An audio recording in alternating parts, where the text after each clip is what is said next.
अस्सलाम वालेकुम student. Second class का लेक्चर नंबर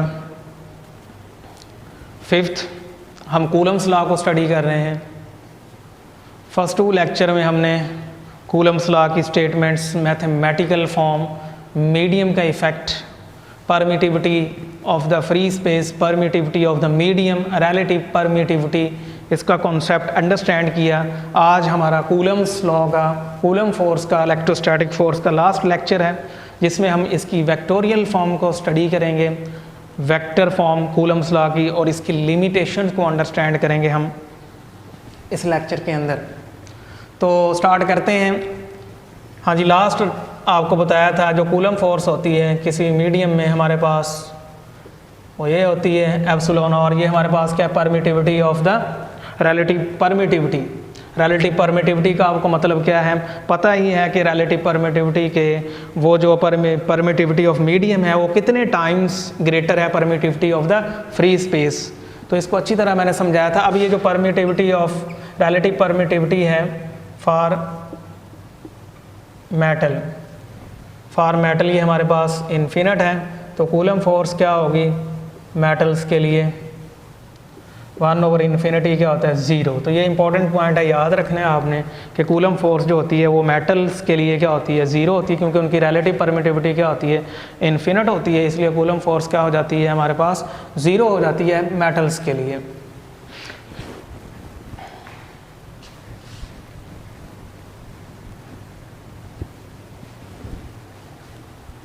हाँ जी, आज हम इसकी वेक्टोरियल फॉर्म की बात करते हैं।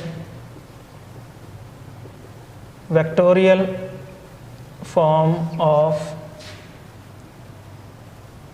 कूलम्स लॉ, कूलम्स लॉ की वेक्टोरियल फॉर्म।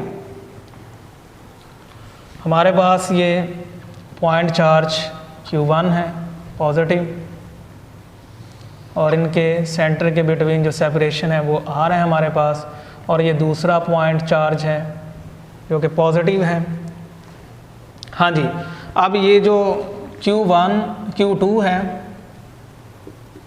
फोर्स ऑन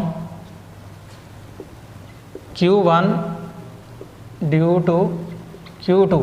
तो ये जो Q2 है, Q1 के ऊपर जो फोर्स लगाएगा हमें पता है ये इस डायरेक्शन में इसको क्या कर देगा, रिपेल कर देगा। क्या कर देगा, रिपेल कर देगा।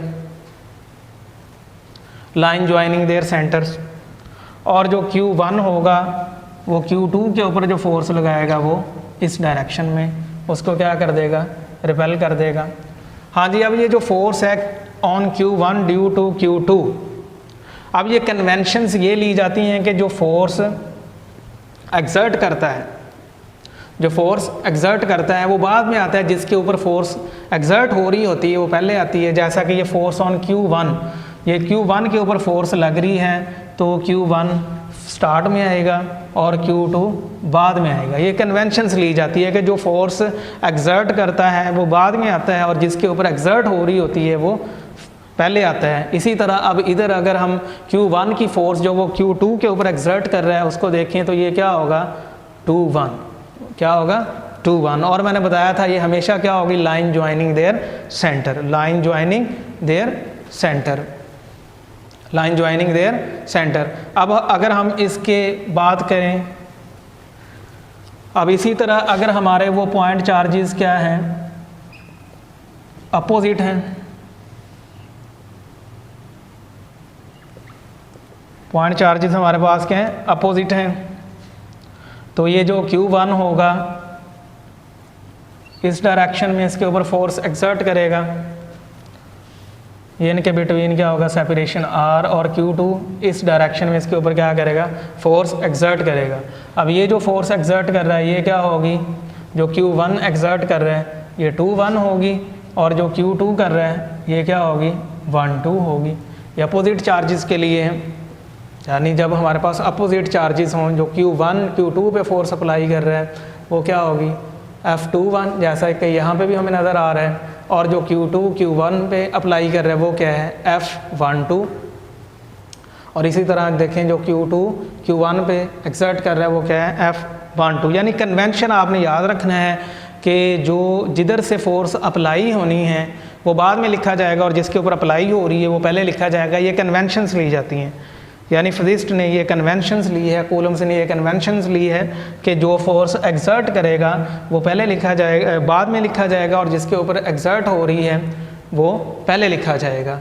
अब यहाँ से अगर हम इसका अब देखें, ये रेडियल डायरेक्शन में कहाँ पे कूलम फोर्स एक्सर्ट हो रही है, रेडियल डायरेक्शन में। कहाँ पे एक्सर्ट हो रही है, रेडियल डायरेक्शन के अंदर कूलम फोर्स कहाँ पे एक्सर्ट हो रही है, रेडियल डायरेक्शन में। तो इसकी जो हमारे पास डायरेक्शन होगी वो यूनिट वेक्टर से ली जाएगी, R unit vector. Radial direction के लिए क्या होता है, आर यूनिट वेक्टर। अगर हम इसका यूनिट वेक्टर लें जो Q2 की डायरेक्शन है फोर्स की, किसके ऊपर, Q1 की, तो वो इस डायरेक्शन में होगा, और इसका यूनिट वेक्टर R जो होगा वो क्या होगा, 1 2 होगा। और अगर इसका हम यूनिट वेक्टर लें तो वो इस डायरेक्शन में होगा और वो क्या होगा, 2 1 होगा। क्या होगा, 2 1।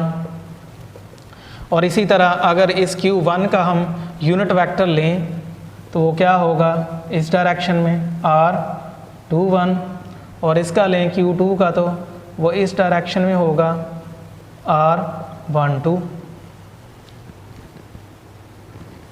तो अब इसकी वेक्टर फॉर्म हम लिखें तो vector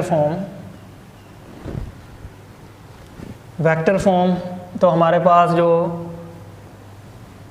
force on Q1 due to Q2, यानी जो Q2 Q1 के ऊपर फोर्स एक्सर्ट कर रहा है वो क्या है हमारे पास, F12, और इसको लिखें वेक्टर फॉर्म में तो 1/4 pi epsilon naught Q1 Q2 over R 1 2 का स्केयर, और यहाँ पे यूनिट वेक्टर 1 2। और इसी तरह अगर हम force on Q2 due to Q1 लिखें तो क्या होगा, 2 1 is equal to 1/4 pi epsilon naught Q1 Q2 over R21 square R unit vector 2 1। तो ये फोर्स होगी Q2 के ऊपर जो Q1 लगाएगा, जो Q2 लगाएगा वो 1 2 होगी, और जो Q1 लगाएगा वो क्या होगी, 2 1 होगी। और यहाँ पे हमें देखें नज़र आ रहा है कि ये जो दोनों फोर्सेस हैं equal in magnitude but opposite in direction. तो न्यूटन का कौन सा लॉ आ जाता है, third law, action and reaction are equal but opposite in direction. इसका मतलब कि हमारे पास जो F21 is equal to minus F12। इसी तरह यूनिट वेक्टर्स में देखें तो R unit vector 2 1 is equal to minus R 1 2 unit vector. इसका मतलब पता चला कि कूलॉम्स लॉ इज consistent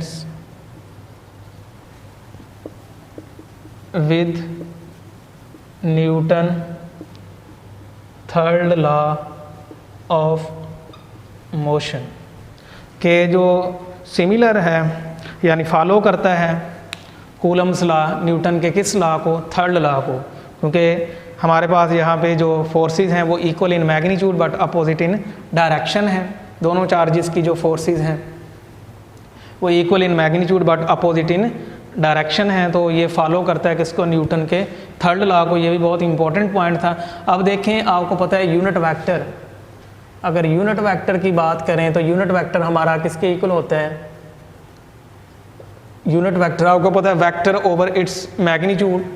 इसका पोजीशन वेक्टर लिखें तो 2 1 ओवर इट्स मैग्नीट्यूड, और इसी तरह 1 2 का लिखें तो वो क्या होगा, 1 2 position vector over its magnitude. तो यूनिट वेक्टर की वहाँ पे वैल्यूज़ पुट कर दें तो हमारे पास कूलम फोर्स इस फॉर्म में भी आ सकती है,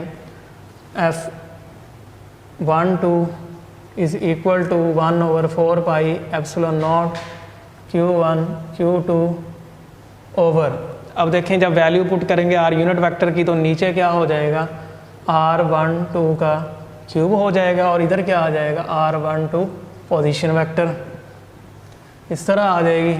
force on Q1 due to Q2, इसी तरह force on Q2 due to Q1 को इसी तरह लिखना चाहें तो हम 1/4 pi epsilon naught Q1 Q2 over R21 का क्यूब हो जाएगा और यहाँ पे R21 का पोजीशन वेक्टर।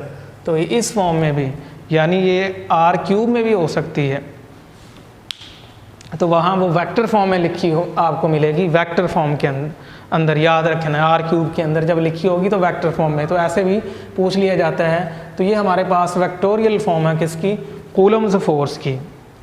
और यहाँ पे हमें नज़र आ रहा है कि दोनों जो पॉइंट चार्जेस एक दूसरे के ऊपर फोर्स एक्सर्ट कर रहे हैं वो equal in magnitude but opposite in direction है। तो ये हमारे पास कूलम्स लॉ की क्या थी, वेक्टोरियल फॉर्म थी।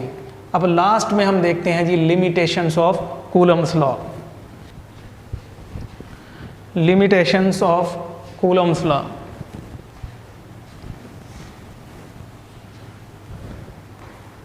Limitations of Coulomb's law.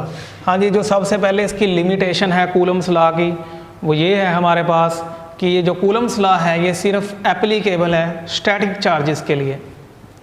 It is applicable only static charges. और जो सेकंड हमारे पास है जो कूलम्स लॉ है ये एप्लीकेबल है सिर्फ पॉइंट चार्जेस के लिए। किसके ऊपर अप्लाई होता है, पॉइंट चार्जेस के लिए। It is applicable only point charges. और जो थर्ड हमारे पास इसकी लिमिटेशन है ये सिर्फ एप्लीकेबल होता है कितने डिस्टेंस पर, इट इज़ एप्लीकेबल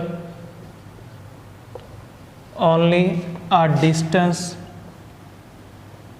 10⁻⁻13 मीटर। ये हमारे पास जी लिमिटेशन है कूलम्स लॉ की कि ये सिर्फ एप्लीकेबल है किसके ऊपर, स्टैटिक चार्जेस, रेस्ट के अंदर जो चार्जेस हैं, और ये एप्लीकेबल है किसके लिए, पॉइंट चार्जेस के लिए। और ये एप्लीकेबल है कितने डिस्टेंस के लिए, 10⁻⁻13 मीटर। तो ये हमारे पास था जी कूलम्स लॉ, जिसमें हमने क्या क्या स्टडी किया, कूलम्स लॉ की स्टेटमेंट को स्टडी किया, उसके मैथमेटिकल फॉर्म को स्टडी किया, फिर उसके ऊपर मीडियम का इफेक्ट देखा कि फ्री स्पेस में कूलम फोर्स क्या है हमारे पास,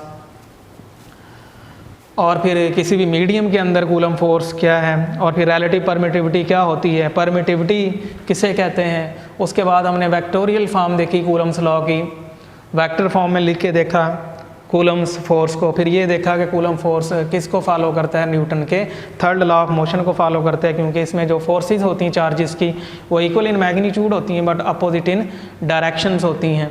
और लास्ट में फिर हमने लिमिटेशंस देखी कूलम्स लॉ की, 3 लिमिटेशंस थी कूलम्स लॉ की कि ये एप्लीकेबल होता है किसके लिए, पॉइंट चार्जेस के लिए, और ये एप्लीकेबल है किसके लिए, पॉइंट चार्जेस के लिए और स्टैटिक चार्जेस के लिए, और ये एप्लीकेबल है कितने डिस्टेंस के लिए, 10⁻⁻13 मीटर तक ये क्या है जी एप्लीकेबल है। तो ये हमारे पास था कूलम्स लॉ का कॉन्सेप्ट। उम्मीद है इंशाल्लाह आपको समझ आ गई होगी।